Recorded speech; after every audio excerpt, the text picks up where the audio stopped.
For me, creativity is like when we do something that different from the other things that have exist, and some people may not understand it, the story behind your works. People still praise your work, like they like it. Seeing myself just half creative. It depends on the things that I need to do it. Yes, I do critique my own work because I'm a plenty types of person.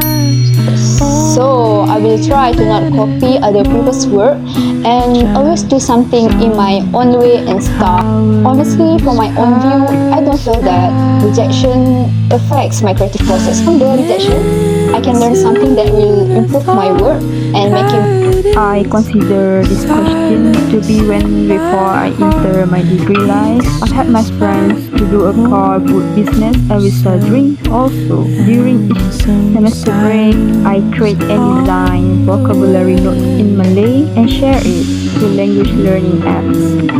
Yes, must be something that causes me to be more creative, but I will feel excited and eager to do something when I found the source of inspiration that I can use. Time to do it comes. It suddenly, I think that I cannot make it.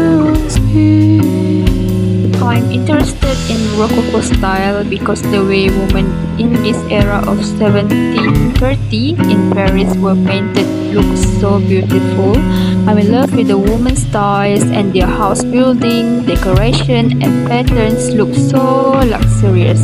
Important. All of the things that he has done are super nice, and I can say that the way he delivers and creates movie by making them all quite related and using the same actors make me feel like he is just a creative person. My first order, if I were your president, is that we must try to do it first and then we will work hard to make it work.